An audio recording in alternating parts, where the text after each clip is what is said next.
요한 3서 1장 1절로부터 8절까지 말씀을 한 절씩 교도하겠습니다. 장로인 나는 사랑하는 가이오 곧 내가 참으로 사랑하는 자에게 편지하노라. 사랑하는 자여 내 영혼이 잘됨과 같이 내가 범사에 잘되고 강건하기를 내가 간구하노라. 형제들이 와서 내게 있는 진리를 증언하되 내가 진리 안에서 행한다 하니 내가 심히 기뻐하노라. 내가 내 자녀들이 진리 안에서 행한다 함을 듣는 것보다 더 기쁜 일이 없도다. 사랑하는 자여, 내가 무엇이든지 형제 곧 나그네 된 자들에게 행하는 것은 신실한 일이니 그들이 교회 앞에서 너의 사랑을 증언하였느니라. 내가 하나님께 합당하게 그들을 전송하면 좋으리로다. 이는 그들이 주의 이름을 위하여 나가서 이방인에게 아무것도 받지 아니함이라. 함께 읽겠습니다.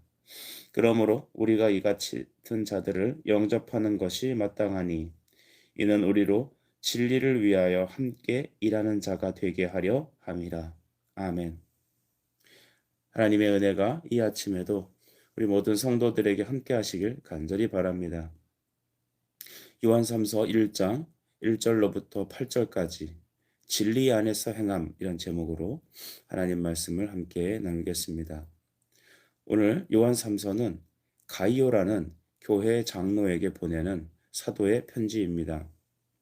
당시 장로라 하면 오늘날에 있는 교회 장로님, 교회를 대표하는 장로님이라 말할 수도 있지만 주로 목회자와 리더들을 향하여 가리켜 말할 수 있는 것이죠. 이 가이오란 사람은 신실한 사람으로 우리는 알고 있습니다. 그는 사도에게 복음을 받고 가르침에 따라 어떠한 상황 속에서도 진리를 붙잡고 기도하며 성도들과 교회를 리드했던 사람들이 분명합니다.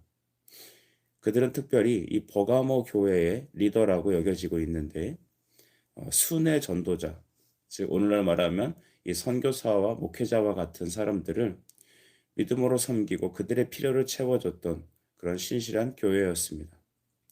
그 가이오에게 다음과 같이 사도는 말하죠. 2절입니다. 사랑하는 자여, 내 영혼이 잘됨 같이 내가 범사에 잘되고 강건하기를 내가 간구하노라. 아멘. 오늘 이 2절 말씀이 우리가 참으로 잘 알고 있는 말씀인데요. 우리 성도님들에게 특별히 이 시간 이 말씀을 듣는 여러분에게 이와 같은 은혜와 축복이 있길 바랍니다. 영혼이 잘됨 같이 여러분 얼마나 듣기만 해도 가슴이 떨리는 귀한 말입니까? 우리 사람은 영혼과 육체로 되어 있습니다. 육체가 다운되면 우리 영혼에도 문제가 생기죠. 반대로 우리 영혼이 여러분 하나님 앞에 형통함이 없다면 우리의 육신이 잘 된들 그것은 잘 되는 것이 아닙니다. 그렇다면 잘 되는 것이란 무엇일까요? 어떤 사람이 잘 산다라고 할 때 그 잘 사는 것은 과연 무엇을 의미할까요? 우리는 새해가 되면 새해 복 많이 받으세요라고 하는 문구로 서로 이제 축복하며 인사합니다. 그런데 우리 생각 속에 잘 되는 것, 복을 많이 받으라는 것들은 여러분 사뭇 우리의 환경적인 것과 또한 이 세상에 살아가는 우리의 조건으로 우리가 치부될 경우가 많이 있습니다. 돈을 많이 버는 것은 잘 되는 것이 아니라 돈이 많은 겁니다. 그 사람이 건강하고 삶이 윤택하며 근심이 없이 기쁘게 살아가는 것은 그가 근심이 없이 그냥 잘 사는 것입니다. 성경이 말하는 잘 되는 것은 과연 무엇일까요? 그것은 주님과의 관계가 잘 정돈된 사람을 말합니다. 삶의 체계가 예수 그리스도로 말미암아 정돈된 사람, 그리스도로 삶이 정돈되고 또한 분명한 사람, 주님과의 소통과 교제가 날마다 원활한 사람, 성령이 그 사람을 다스리는 사람을 우리는 잘 되는다는 것으로 우리는 이해해야 될 것입니다. 우린 여기서 우리 자신을 한번 점검해 봐야 될 것 같습니다. 나는 무엇 때문에 울고 웃습니까? 무엇이 여러분을 낙심하게 하고 있습니까? 어떤 일 때문에 여러분은 기운이 솟고 다시 여러분 목소리에 희망이 돋고 얼굴빛이 좋아집니까?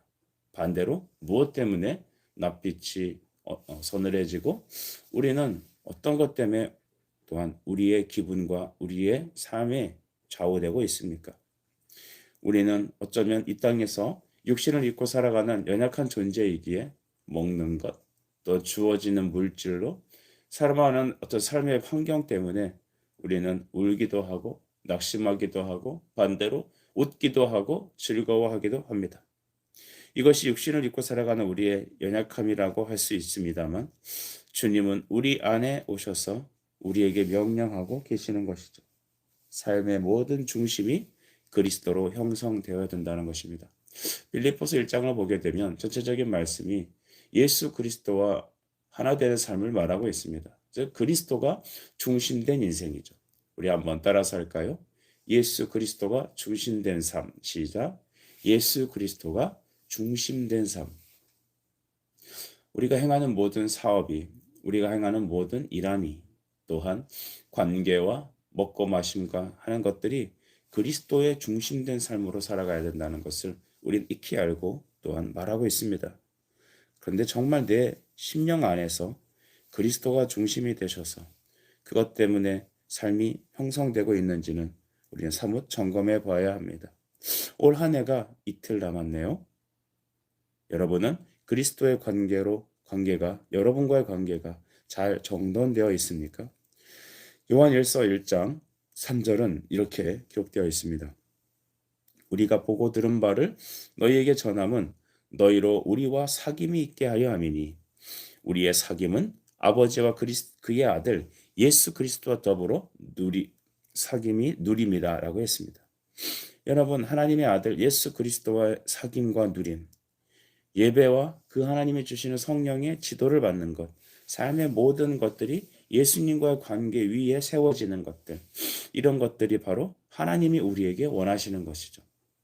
하나님이 우리가 예수를 믿고 삶이 잘 되기만 하는 것을 하나님이 잘 살고 있다, 영원히 잘 되고 있다라고 말하지 않습니다. 여러분, 우리의 삶의 모든 것을 다시 재조명하는 이 남겨진 이틀이 되기를 축복합니다. 특별히 2절에 범사에 잘 되고 강건하기를 내가 간구하노라 라고 했습니다. 잘 되는 것, 이것은 다른 말로 좋은 길이 내 앞에 열려 있다라는 것입니다. 이것이 어떤 평탄한 번영과 같은 세상의 형통을 말하지 않죠. 성도의 육신에 관한 모든 일도 예수님을 위해 중심으로 할 때 그때가 형통이라는 것이죠. 우리는 형통, 잘됨이라는 것을 이렇게 주목할 때 우리는 그 요셉을 주목할 때가 참 많이 있습니다. 그는 감옥 안에서도 형통하였다고 하죠. 감옥 가는 게 무슨 형통한 일입니까? 감옥 가는 건 형통한 것이 아닐 것입니다. 여러분, 십자가가 형통한 일입니까? 세례 요한이 젊었을 때 그렇게 요절하는 것, 또 철이 들면서 광야에 나가서 부모의 기대와는 사뭇 다르게 광야에 외치는 소리로 살아갔던 그의 인생들, 그것이 과연 형통이라고 여겨질 수 있겠습니까? 좋은 길이 열려 있다, 범사에 잘 되는 것, 강건하는 것들은 하나님의 뜻이 오늘 내 인생을 통하여 나타나는 것입니다. 삶의 감정이 또한 내 눈에 보이는 것, 그런 것들이 우리에게 잘됨과 형통으로 여겨진다면 우리는 세상에 부는 바람과 내 안에 일어나는 여러 가지 감정적 요소로 우리는 넘어지고 무너질 때가 많을 것입니다. 빌립보서 1장 21절 말씀엔 다음과 같은 구절이 있습니다. 이는 내게 사는 것이 그리스도니 죽는 것도 유익함이라. 아멘. 내 안에 사시는 이가 그리스도라면, 내 삶이 그리스도의 십자가 위에 세워진 것이라면 죽는 것조차 나는 유익하다라고 말한 것입니다. 죽는 것은 유익한 것이 아닙니다. 예수님의 십자가는 자랑이 아닙니다. 여러분, 그러나 믿음 안에서 우리가 보면 십자가는 우리의 기쁨이고 자랑이며 또한 주 안에서 죽는 것도 사도는 유익한 것이라까지 말하고 있습니다. 오늘 이것이 신앙이라고 말할 때 우리 안에 이 말씀을 아멘으로 받는 그런 은혜가 여러분들에게 있길 바랍니다. 물질의 복이 반드시 주님이 주시는 복이라고 말하고 있지 않는 것입니다. 그래서 누가복음 12장 15절 말씀을 우리가 주목한다면 주께서 그들에게 이르시되 삼가 모든 탐심을 물리치라. 사람의 생명이 그 소유에 넉넉한 데 있지 아니하니라 하고. 아멘. 소유가 넉넉한 데 있지 않다라고 합니다. 우리가 그렇게 바라는, 그렇게 추구하는 것이 하나님의 뜻이 아닐 수 있습니다. 사랑하는 여러분, 요셉이 감옥에 들어가는 것이 세상 사람들에게는 망한 일이고 어쩌면 그것은 내 인생이 끝났다라고 선언되는 것일지도 모릅니다. 그러나 하나님은 그 감옥 안에서도 요셉과 함께 일하셨으며 주님이 그로 하여금 하나님의 뜻을 이루어 가게 하셨습니다. 그러니 이 아침에도 내게 주어진 모든 삶을 낙심해 보내지 말고 내가 울고 웃는 모든 일이 세상적인 어떤 환경적인 요소라고 생각하지 말고 주님의 뜻이 또 내게 맡겨진 그 본분이 하나님의 은혜 가운데 온전히 이루어지도록 자기 자신을 하나님께 맡기는 영적 부요함이 여러분들에게 가득하길 바랍니다. 3절을 보시죠. 형제들이 와서 내게 있는 진리를 증언하되 내가 진리 안에서 행한다 하니 내가 심히 기뻐하노라. 아멘. 사도는 그 가이오를 비롯한 모든 하나님의 성도들이 진리 안에서 행한다라는 말을 들었습니다. 그래서 그것 때문에 기뻐한다라고 했죠. 목회자인 저도 성도들이 하나님의 말씀을 즐거워하며 그 말씀에 순종하고자 하는 그 헌신이 있을 때 그들의 모습을 보고 마음이 기뻐합니다. 말씀을 듣고 변화하는 그들을 보면 여러분 얼마나 행복한지 모릅니다. 주님도 우리가 주님의 말씀을 듣고 회개하고 변화되고 하나님의 은혜로운 그 진리대로 순종하고자 하는 그 순종들이 있을 때 그 모습이 너무나도 기쁘고 행복한 것이죠.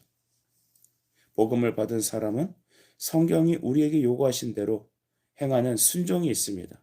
진리 안에서 행하는 순종이 있죠. 그것은 사랑을 행하는 것입니다. 사랑 행하는 것은 그래서 착한 어떤 인성으로 인하여 넉넉한 인심을 베푸는 것과 사뭇 다릅니다. 말씀에 따라 순종함인 것이죠. 그래서 5절도 보면 이렇게 기록되어 있습니다. 사랑하는 자여, 내가 무엇이든지 형제 곧 나그네 된 자에게 행하는 것은 신실한 일이다 라고 했습니다. 특별히 오늘 요한 3서는 진리 안에서 사랑을 행하고 베푸는 일을 진리 안에서 순종한다라고 말하며 이 5절에는 바로 복음을 전하는 이 순례자들, 즉 순례 전도자들을 섬기고 그들의 필요를 채워준 일에 대하여 복음과 함께 순종한 일이라고 칭찬하고 있는 것입니다. 그것을 신실한 일이라고 말하고 있죠. 교회의 장로였던 가이오는 이처럼 전도인들을 돕는 일에 참으로 착실하게 헌신하였습니다. 오늘 우리 현실에 있는 교회들의 모습을 보면 교회를 새롭게 재건축을 한다든지 또한 경제적으로 어려운 일이 닥치게 되면 제일 먼저 하는 것은 바로 이 선교사들을 정리하는 일입니다. 물론 저는 그 교회들의 상황을 다 일일이 헤아릴 수는 없을 것입니다. 그러나 오늘 이 요한 3서의 말씀을 통해 볼 때 그것은 과히 신실한 일이 아닌 것임을 우리는 압니다. 교회는 예배하기 위해 세워진 것이죠. 교회는 성도들이 그 안에서 진리로 하나 되고 교제하며 하나님의 말씀으로 자라가기 위한 사명이 있습니다. 또한 교회는 성도는 그들에게 하나님의 복음을 전하는 일에 순종하도록 명령을 받았습니다. 그래서 주님이 이 천국 복음이 온 세상에 전파되어 되리니 그제서야 끝이 되리라, 끝이 오리라. 이 마태복음 24장 14절에 분명히 말씀하셨죠. 교회 사명이 거기 있습니다. 그래서 우리는 가는 선교사가 되어야 하지만 또한 보내는 선교사로서의 사명도 온전히 감당해야 합니다.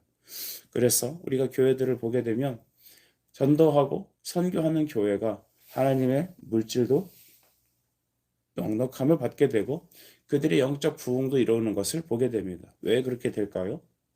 바로 그들이 자신들의 본분을 온전히 순종하기 때문입니다. 가이오는 그들의 이 순례 전도자들을 먹이고 그들의 필요를 채웠습니다. 그도 역시 가난할 때가 있었을지 모릅니다. 그 교회도 어려운 일들이 있었을지 모릅니다. 제 코가 석자일 수도 있었겠죠. 그러나 그것과는 상관없이 하나님의 교회를 세우는 일이 여러분 무엇보다도 첫 번째 사명이었던 것이고, 전도자들, 선교사들을 먹이고 입히고 그들의 필요를 챙기는 것들이 바로 교회의 목적이었음을 가이오는 잘 알았던 것입니다. 6절도 보면 그렇게 기록되어 있죠. 그들이 교회 앞에서 너의 사랑을 증언하였느니라. 내가 하나님께 합당하게 그들을 전송하면 좋으리로다. 아멘. 이 좋으리로다라는 것이 바로 하나님께서 합당하게 여기시는 것이죠. 좋다라는 것은 하나님이 보시기에 좋다는 것입니다. 우리 창세기의 말씀에 하나님께서 첫째 날, 둘째 날 하시며 천지를 창조하셨던 구절에 등장하죠. 그때마다 어김없이 마지막에 등장하는 것은 보시기에 좋았더라라고 하셨습니다. 이 좋았더라, 이 토브라는 말이 주님의 뜻이 성취되어 하나님의 영광을 받으셨다라는 것입니다.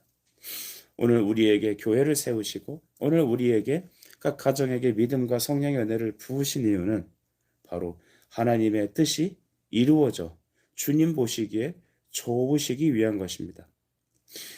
그 순회 전도자들을 물질과 기도와 섬김으로 필요를 채워줬던 것들, 이 모든 것들은 바로 복음에 참여한 일로 하나님은 보게 되신 것입니다. 하나님이 보시기에 좋은 여러분이 되길 바랍니다. 하나님이 보시기에 좋으신 우리 가정이 되길 바랍니다. 또한 교회가 되기를 바랍니다. 7절 말씀입니다. 이는 그들이 주의 이름을 위하여 나가서 이방인에게 아무것도 받지 아니함이라. 아멘. 여러분, 이 순회 전도자들은, 선교사들은 이방에 다니면서, 세상을 다니며, 특별히 타국에 다니며 복음을 전하고 있습니다. 그래서 그들의 생활비를 채워주고 그들의 필요를 채워주는 일들은 주님은 복음과 함께 주님의 일을 감당한 것으로 보았던 것입니다. 물질과 기도로 그들의 필요를 채워주는 것은 오늘날 지금도 우리가 행해야 될 일들입니다. 어쩌면 주님이 주시는 물질과 내게 주시는 달란트와 은사들은 이와 같은 일에 헌신되기 위하여 예비된 일인지 모릅니다. 8절에 그래서 우리가 이 같은 자들을 영접하는 것이 마땅하니 이는 우리로 진리를 위하여 함께 일하는 자가 되게 하려 함이라. 아멘. 진리를 위하여 함께 일하는 자. 여러분, 올 한 해 여러분의 모습이 되길 저는 축복합니다. 진리를 위하여. 그래서 우리가 진리로 하나 되어야겠습니다. 예수 그리스도의 십자가의 말씀에 우리가 하나 되어야겠습니다. 같은 말씀, 같은 신앙, 같은 믿음을 가져봅시다. 그리고 함께 하나님의 나라를 함께 세워갑시다. 전도하고 선교하는 사람들을 위하여 그들의 필요에 함께 동참합시다. 주님의 뜻이 여러분의 삶을 통해 이루어지는 2022년과 또 돌아오는 2023년도가 되는 귀한 은혜가 우리 모든 성도들에게 함께 있으시길 간절히 바랍니다. 기도하겠습니다. 사랑의 주님, 은혜를 감사합니다. 가이오에게 보내는 사도의 편지는 교회와 또 오늘 우리 자신에게 보내시는 하나님의 권면인 줄 믿습니다. 주여, 잘 되는 것이 무엇입니까? 또한 좋은 길이 열리는 것이 무엇입니까? 세상의 형통을 구하지 않게 하시고 오직 주님으로 잘 되는 일을 기대하게 하여 주옵소서. 이 아침에도 우리의 기도와 간구를 통하여 응답하시고 역사하실 주님을 신뢰하며 믿고 바라오며 예수님의 이름으로 기도드립니다. 아멘.